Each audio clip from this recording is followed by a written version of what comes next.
बिस्मिल्लाहिर्रहमानिर्रहीम अस्सलाम वालेकुम। आज की वीडियो में हम बात करेंगे फाइब्रोमाइल्जिया के बारे में कि फाइब्रोमाइल्जिया किसे कहते हैं, इसके साइन एंड सिम्टम्स क्या है, इसको हम डायग्नोस किस तरह से कर सकते हैं और इसकी ट्रीटमेंट हम किस तरह से कर सकते हैं। तो आइए स्टार्ट करते हैं फाइब्रोमाइल्जिया को।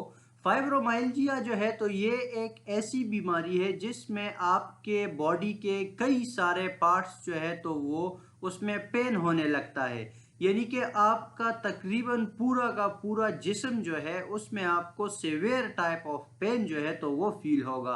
यानी कि a condition that causes pain all over the body, also referred to as widespread pain. यानी कि आपके पूरे जिस्म में पेन होगा, यानी कि दर्द आपको महसूस होगा, जिसकी वजह से आपको स्लीप प्रॉब्लम्स जो है वो होंगी, यानी कि आपको रात के टाइम आपको नींद नहीं आएगी। इसके अलावा आप थकावट, काफ़ी ज़्यादा थकावट आप महसूस करेंगे। And emotional and mental distress, emotionally और मेंटली जो है तो आप एक स्ट्रेस और मतलब एंजाइटी का जो है तो वो शिकार होंगे। It is characterised by pain, chronic widespread muscle, ligament and tendon pain. इसमें हमारे साथ पेन होता है, क्रॉनिक किस्म का पेन होता है, लिगामेंट्स का, टेंडन्स का। इसके अलावा थकावट होती है, मतलब ड्रेन्ड ऑफ एनर्जी। जो भी पेशेंट होगा वो मतलब लो फील करेगा, एनर्जी लेवल उसका मतलब कंटिन्यूसली जो है तो वो लो रहेगा। इसके अलावा उसको डिफ़िकल्टी होगी किसी भी काम में कंसंट्रेट करने के लिए, उसको रात के टाइम पे जो है तो उसको नींद नहीं आएगी। इसके अलावा जब वो उसको अगर नींद आ भी जाए और वो सो के उठे तो वो इस तरह रिफ्रेश नहीं फील करेगा जिस तरह एक आम बंदा फील करता है। तो ये फाइब्रोमाइल्जिया की कुछ डिफिनीशन के बारे में हमने बात की। अब बात करते हैं इसकी कॉजेज़ की वजह के बारे में कि इसके क्या कॉजेज़ है फाइब्रोमाइल्जिया के। तो सबसे पहला जो इसका कॉज है हमारे पास वो है जेनेटिक। यानी कि fibromyalgia tends to run in families, there may be certain genetic mutations that may take you more susceptible to developing the disorder. यानी फाइब्रोमाइल्जिया उन लोगों में ज़्यादा काज होता है, मतलब ज़्यादा उन लोगों को अटैक करता है जिनकी फैमिली में ये फाइब्रोमाइल्जिया की बीमारी पहले से आ रही हो। इसके अलावा सेकंड नंबर पे हमारे पास है इन्फेक्शंस। कुछ इन्फेक्शंस या कुछ इलनेसेस इस तरह है जो कि फाइब्रोमाइल्जिया को ट्रिगर करती है या एग्रीवेट करती है, तो उसकी वजह से भी फाइब्रोमाइल्जिया हो सकता है। इसके अलावा थर्ड नंबर पे हमारे पास है फिजिकल और emotional events. Fibromyalgia can sometimes be triggered by a physical event, यानी कि अगर आपका कोई कार एक्सीडेंट हो जाए या आप कहीं से गिर जाए, इस तरह का कोई फिजिकल एक्सीडेंट की वजह से भी आपको हो सकता है। या अगर आप प्रोलॉन्ग टाइम के लिए साइकोलॉजिकल स्ट्रेस में रहते हैं तो उसकी वजह से भी फाइब्रोमाइल्जिया एग्रीवेट या ट्रिगर जो है तो वो हो सकता है।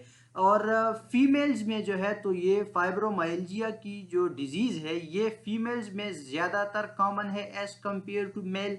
और मोस्टली ये 40 एज से लेकर 60 एज तक जो है तो फीमेल्स को इफेक्ट करती है। इसके अलावा कुछ और डिसऑर्डर्स भी है जिसकी वजह से फाइब्रोमाइल्जिया ट्रिगर हो सकता है, जिसमें हमारे पास ऑस्टियो आर्थराइटिस, हीमाटॉइड आर्थराइटिस या इसके अलावा कोई और किस्म का आर्थराइटिस जो है तो ये सारी चीज़ें मिल के मतलब इनमें से कोई भी काज हो सकती है फाइब्रोमाइल्जिया की।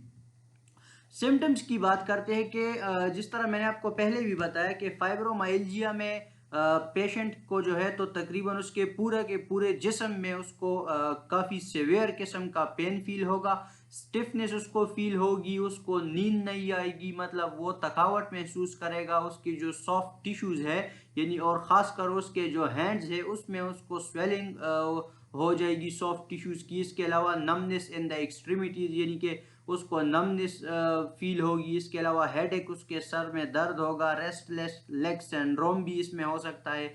इसके अलावा उसके जो पेशेंट के जो रेंज ऑफ मोशंस है वो लिमिटेड हो जाएंगे, जॉ पेन उसको होगा, मेमोरी इम्पेयरमेंट हो जाएगी उसको। इसके अलावा मेंस्ट्रुअल क्रैम्पिंग जो है तो ये हो सकती है पेशेंट को, और डिजीनेस यानी सर का चकराना उसको हो सकता है, डायरिया और कुछ स्किन की जो सेंसिटिविटीज़ है तो वो भी पेशेंट को हो सकती है। तो ये सारे हमारे पास साइन एंड सिम्टम्स है फाइब्रोमाइल्जिया की। डायग्नोसिस की अगर हम बात करें कि हम इसको किस तरह से डायग्नोस कर सकते हैं, तो एक तरीका उसमें हमारे पास डायग्नोस करने का ये है कि हमारे पास बॉडी में टोटल 18 टेंडर पॉइंट्स है फाइब्रोमाइल्जिया को डायग्नोस करने के लिए। 18 टेंडर पॉइंट्स में अगर आपके पास 11 यानी कि 11 टेंडर पॉइंट्स में अगर आपके पास पेन आ रहा है तो इसका मतलब ये है कि आपको फाइब्रोमाइल्जिया है। और अगर 18 में से आपको 11 से कम पॉइंट्स पे पेन फील हो रहा है तो इसका मतलब ये है कि आपको फाइब्रोमाइल्जिया नहीं है, कोई और डिजीज आपको हो सकती है। जिस तरह आप इस पिक्चर में देख सकते हैं कि ये जो डायग्राम इन्होंने दिया हुआ है, 4 पॉइंट्स जो है तो वो आपके पास यहाँ से आ रहे हैं। ये एल्बो का एक साइड हमारे पास, ये दूसरे साइड पे हमारे पास एक ट्रिगर पॉइंट है, और ये हमारे पास नीज पे जो है तो ये 2 ट्रिगर पॉइंट्स है। ये एंटीरियर व्यू लिया गया है पेशेंट का, और ये जो है तो ये पोस्टीरियर व्यू है। इसमें आप देख सकते हैं कि आपके पास 6 टेंडर पॉइंट्स जो है तो ये आपके बैक पे आ रहे हैं, यहाँ पे 2 टेंडर पॉइंट्स जो है तो ये आ रहे हैं, और इसके अलावा जो है तो 2 टेंडर पॉइंट्स आपके पास यहाँ पे आ रहे हैं।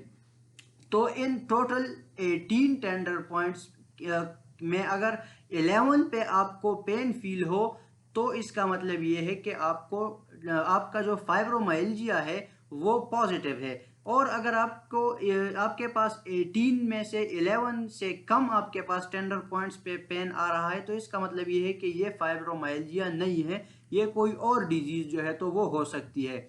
इसके अलावा हम अगर ब्लड टेस्ट्स की बात करें तो उसमें हमारे पास जिसके थ्रू हम फाइब्रोमाइल्जिया को डायग्नोस करने में हमें मदद मिलती है, तो उसमें हमारे पास कंप्लीट ब्लड काउंट जो है तो उससे हमें मतलब पता चल सकता है कि आया इसमें इन्फ्लेमेशन या इन्फेक्शन जो है तो वो है या नहीं है।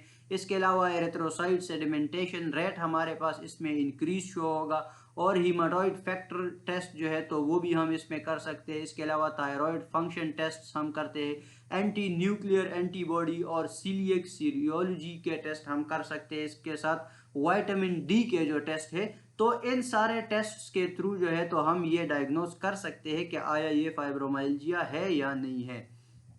अब बात करते हैं ट्रीटमेंट के बारे में। फार्माकोलॉजिकल ट्रीटमेंट जो है तो वो हमारे पास इसकी असल में फाइब्रोमाइल्जिया की कोई इस तरह एग्जैक्ट ट्रीटमेंट नहीं है, लेकिन हम इसके जो साइन एंड सिम्टम्स है उसको काफ़ी हद तक हम कम कर सकते हैं।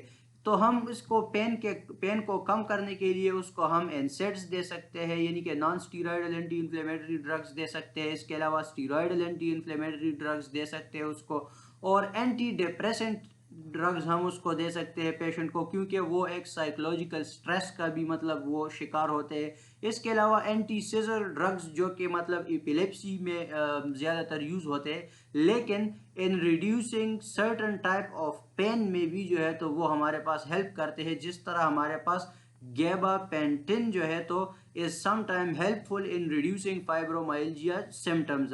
गैबापेंटिन जो है तो ये हमारे पास फाइब्रोमाइल्जिया का जो पेन है उसको कम करने में भी, उसके सिम्टम्स को कम करने में भी काफ़ी इफेक्टिव रोल प्ले करता है। इसके अलावा स्लीप मेडिसिन भी हम पेशेंट को दे सकते हैं।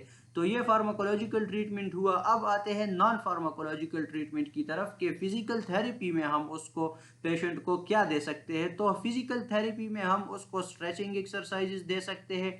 इसके अलावा लो इम्पैक्ट यानी कि एरोबिक एक्सरसाइजेज हम पेशेंट को रिकमेंड करते हैं। इसके अलावा बैलेंस के ऊपर हम उसके काम करते हैं, उसकी स्ट्रेंथ को डेवलप कर सकते हैं हम फिजिकल थेरेपी के थ्रू। इसके अलावा हम उसको स्विमिंग जो है तो वो रिकमेंड करते हैं, और वॉकिंग और साइकिलिंग जो है तो ये भी हम उसको रिकमेंड करते हैं। स्विमिंग का बेसिकली ये है कि उसमें हमारे पास जब ये पानी में पेशेंट जाता है तो उसकी हम मतलब बैलेंस भी उसमें मेंटेन कर सकते हैं, उसकी जो स्टिफनेस है वो भी, काफ़ी सारी चीज़ें उसमें हमारे पास हाइड्रोथेरेपी के थ्रू हम उसको ट्रीट कर सकते हैं। इसके अलावा ड्राई नीडलिंग या अकोपंचर जो है तो ये भी काफ़ी इफेक्टिव रोल प्ले करता है उसको उसके पेन को कम करने में।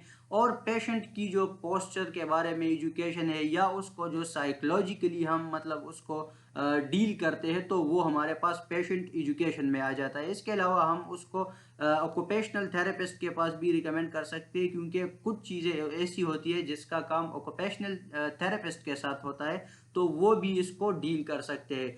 तो ये थी आज की हमारी वीडियो फाइब्रोमाइल्जिया के बारे में। मैं उम्मीद करता हूँ कि ये आपको पसंद आई होगी। Thank you very much.